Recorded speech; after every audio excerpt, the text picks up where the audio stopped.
Welcome to Ayurveda learning classes. तो दोस्तों आज अपन बात करने वाले हैं षट चक्र के बारे में, मीन्स उत्तमांगी अध्याय के उत्तमांग शारीर के बारे में, जो कि आपके टॉपिक हैं, जिसमें षट चक्र आता है, कुंडलिनी आती है और यहाँ पर 3 नाड़ियाँ आती है।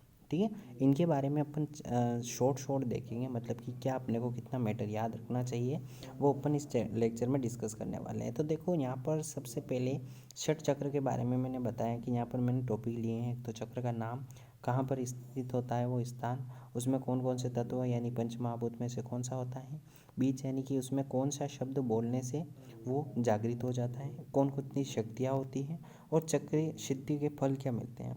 ठीक है, इन टॉपिक के बारे में देखने के बाद भी अपन क्या देखेंगे यहाँ पर कि इनको मॉडर्न से कौन से प्लेक्सस जो चक्र होते हैं उनको प्लेक्सस से को रिलेट करता है ना। सभी आचार्यों ने क्या अपनी मॉडर्न के अनुसार को रिलेट करेंगे तो प्लेक्सस से तो करेंगे। तो देखो सबसे पहले 6 चक्रों के नाम होते हैं, है ना। चक्र वैसे सहस्त्राव चक्र भी होता है जो कि भगवानों में होता है, अपनों में नहीं होता है। तो अपनों मनुष्यों में कितने 6 चक्र होते हैं, मूलाधार चक्र, स्वादिष्टान चक्र, मणिपुर चक्र, अनाहत चक्र और विशुद्ध चक्र, और एक हो गया आज्ञा चक्र। तो देखो सबसे पहले मैं आपको बताऊं तो देखो यहाँ पर क्या देखेंगे अपन की, सबसे पहले देखो मूलाधार चक्र। तो यहाँ पर मैं बताऊँ आपको कि ये हो गया आपका उपस्थ और ये हो गया आपका एनस। अब इन दोनों पार्ट के बीच में क्या होता है, मूलाधार चक्र होता है। ठीक है, अब मूलाधार चक्र हो गया, यहाँ पर ये कौन सा होगा, स्वादिष्टान चक्र। उस स्वादिष्टान चक्र के ऊपर नाभि होती है कि नहीं होती है, नाभि होती है। तो यहाँ पर मणिपुर चक्र, मणिपुर चक्र के ऊपर क्या हृदय होता है कि नहीं होता है ना। तो अनाहत चक्र हो गया, और अनाहत चक्र के ऊपर गला होता है कि नहीं होता है ना। जो गला होगा वहाँ पर गला होगा तो वो शुद्ध होना चाहिए, लेकिन विशुद्ध चक्र कहाँ पर होता है, गले में होता है ना, कंठ प्रदेश में।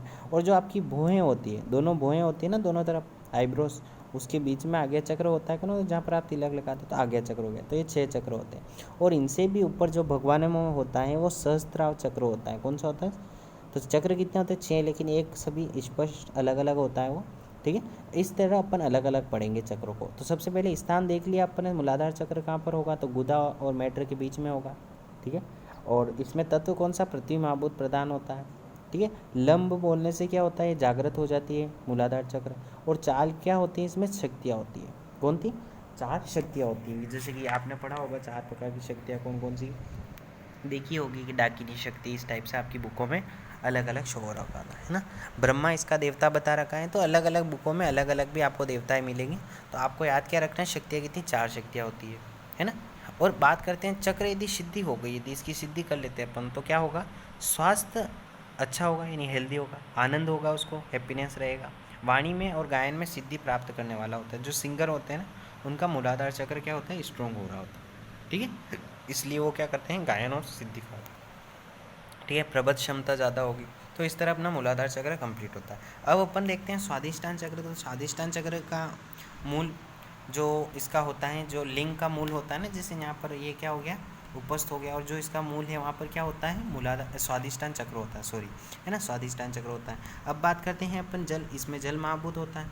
ठीक है, वम बोलने से क्या होता है, ये कुंडल जागृत हो जाता है। 6 क्या होते हैं, इसमें शक्तियाँ होती है।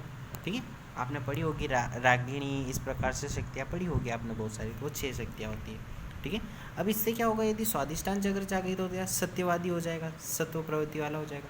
उत्पत्ति और पालन में संहार की शक्ति होगी, यानी कि ऐसा डरने वाला नहीं होगा, बहुत हिम्मतबाज होगा, है ना। तो इस टाइप से आप स्वादिष्टान चक्र में लिख सकते हो। तो देखो मैं इसका एक और चीज़ भूल गया इसमें मैं, कि मूलाधार चक्र को किससे कंपेयर किया गया। ये क्वेश्चन बहुत ज़्यादा इंपॉर्टेंट है कि कौन से प्लेक्सस से इनको को रिलेट कर रहा है। तो आपको पता होना चाहिए यहाँ पर मूलाधार चक्र में पेल्विक नर्व प्लेक्सस, जो पेल्विक प्लेक्सस होता है ना, उससे कंपेयर करते हैं मूलाधार चक्र। ठीक है, ये अलग अलग बुकों में दे भी रखा, किसमें नहीं भी दे रखा, तो आप कंफ्यूज नहीं होना। पेल्विक की यहाँ लिख लेना पेल्विक प्लेक्सस, है ना, आप नोट्स बनाओ। तो मूलाधार चक्र पेल्विक प्लेक्सस से कंपेयर करते हैं। ठीक है, जबकि स्वादिष्टान चक्र को किससे करते हैं, जो सुपीरियर हाइपोगेस्ट्रिक नर्व प्लेक्सस होता है ना, उससे अपन कंपेयर करते हैं। ठीक है, तो ये चीज़ ध्यान रखना इसमें। और अभी तो यहाँ अपन बात कर रहे थे, जो स्वादिष्टान चक्र था ना, उसको क्या बोला था अपन, किससे कंपेयर किया था यहाँ पर, सुपीरियर हाइपोगेस्ट्रिक नर्व प्लेक्सस से।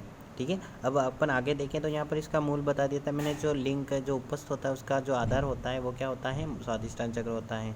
जल महाभूत की अधिकता होती है इसमें, वम बोलने से इसकी सिद्धियाँ मिलती है। और 6 क्या होती है इसमें, शक्तियाँ होती हैं। और सत्यवादी उत्पत्ति पालन ये सार की बात कर चुके थे। अब अपन बात करेंगे मणिपुर चक्र के बारे में। तो मणिपुर चक्र के बारे में बताया था मैंने, इसमें पहले बता देता हूँ आपको। ये कहाँ पर होगा, नाभि प्रदेश, जहाँ पर नाभि होती है, अम्लाइकल होती है, वहाँ पर मणिपुर चक्र होता है। अग्नि होगी, है ना। और रम बोलने से क्या होगा, सिद्धि प्राप्त होगी। और 10 क्या होती है इसमें, शक्तियाँ होती है। अब ये काम क्या करेगा, सूक्ष्म एवं स्थूल शरीर का ज्ञान करवाता है। ठीक है, सूक्ष्म एवं स्थूल शरीर का ज्ञान होता है। अब बात करते हैं इसका कोरिलेट किससे करा गया है मणिपुर चक्र को। तो मणिपुर चक्र को सोलर प्लेक्सस से क्या करा गया है ना, जो सोलर प्लेक्सस होता है उससे कंपेयर किया गया है। किसको, मणिपुर चक्र को। अनाहत चक्र कहाँ होता है, दिल में होता है, यानी कि हृदय के स्थान पर, हृदय प्रदेश में क्या होता है, अनाहत चक्र होता है। वायु महाभूत अधिकता होती है, यम बोलने से क्या होती है, सिद्धि प्राप्त होती है। 12 शक्तियाँ होती है। और भाषण और कविता की शक्तियाँ और इंद्रियों को नियंत्रण करने की क्षमता हो जाती है जब ये जागृत हो जाता है। और इस अनाहत चक्र को किससे कंपेयर, कार्डियक प्लेक्सस से या पल्मोनरी प्लेक्सस से कंपेयर करते हैं अनाहत चक्र को। विशुद्ध चक्र कहाँ पर पाया जाता है, कंठ प्रदेश में पाया जाता है। आकाश महाभूत अधिकता होती है, हम बोलने से सिद्धि मिलती है। और 16 शक्तियाँ होती है, गायन की क्षमता और स्वास्थ्य व शांति आनंद आयु की प्राप्ति होती है। ठीक है, ये चीज़ आपको मैंने बता दी। फिर एक चक्र और बताया, आज्ञा चक्र, जो कि कहाँ पर पहुँचा है, भूमध्य के में था। मनस, है ना, मनस यहाँ पर अधिकता होती है। ओम बोलने से इसकी अपन बोलते हैं ना ओम, तो यहाँ पर इसकी उपलब्धि होती है। दो शक्तियाँ होती है। उपरोक्त सभी जितने भी बताए वो आज्ञा चक्र को जागृत करने से सभी लाभ होते हैं। और सभी चक्रों के ऊपर एक और होता है, सहस्त्रार चक्र होता है। सहस्त्रार बोल रहा था, ये 1000 शक्तियों के समान सिद्धियाँ प्राप्त करने के बाद ये होती है, जो कि नॉर्मल इंसान के बस की बात नहीं है। ठीक है, त्रिविध नाड़ियों के बारे में चर्चा करेंगे अपन। त्रिविध नाड़ियाँ होती है जिसको त्रिवेणी भी बोलते हैं। ईणा, पिंगला, सुषुम्ना। सुषुम्ना हो गई बीच में, ईणा हो गई लेफ्ट साइड, राइट साइड में पिंगला। जो आपका नोज़ होता है उसके लेफ्ट साइड में ईणा, राइट साइड में पिंगला और बीच में सुषुम्ना होती है। ठीक है, ये चीज़ आप ध्यान रखना। अब देखो यहाँ पर ईणा है वो चंद्रमा यानी शांति का प्रतीक होगी, पिंगला है वो सूर्य का प्रतीक हो गई, और बीच में क्या हो गई, अग्नि हो गई। तो चंद्रमा, सूर्य, ये अग्नि याद रख लेना। उसके बाद बात करें गंगा, है ना, ईणा है वो गंगना, और ये पिंगला है वो यमुना, है ना। तो गंगा को वरुणा बोलते हैं और रसी बोलते हैं यमुना को, तो इसीलिए वाराणसी हो जाएगा ना। जो वाराणसी है वो सरस्वती हो गई, सरस्वती रति बहती है ना वाराणसी में, तो ध्यान रखना। फिर बात करते हैं षट चक्र मार्ग में कुंडलिनी का महापथ कौन तय करती है, सुषुम्ना तय करती है। तो सुषुम्ना से जो कुंडलिनी है वो जागृत हो जाती है ना, 6 चक्रों को जागृत कर देती है। तो कौन सी, सुषुम्ना के इधर ही तो बेटे, जैसे रीढ़ की हड्डी है उसी में प्लेक्सस निकलते हैं, वैसे ही तो 6 चक्र बताए मैंने आपको, है ना। तो इसलिए ध्यान रखना, यही पॉइंट याद रखें। त्रिविध नाड़ियों का आया, भले 5 नंबर में आ जाए तो भी आप डिस्क्राइब कर सकते हो कि ईणा कौन सी स्थान किधर होती है, कौन सा चंद्रमा होता है, गंगा, है ना। ये सब चीज़ें मैंने बता दी थी। ये इतना ही याद रखना, ज़्यादा याद रखोगे तो फिर दिक्कत होगी, है ना। दिक्कत तो कुछ नहीं है, यदि याद हो रहा हो तो कर लो, लेकिन इतना याद होना ही चाहिए। और कोरिलेशन मैंने आपको बता दिया। ठीक है, तो थैंक यू। और आपको ये वीडियो कैसा लगता है, यदि अच्छा लगता है तो आप लाइक, शेयर और कमेंट ज़रूर करें। Okay, thank you.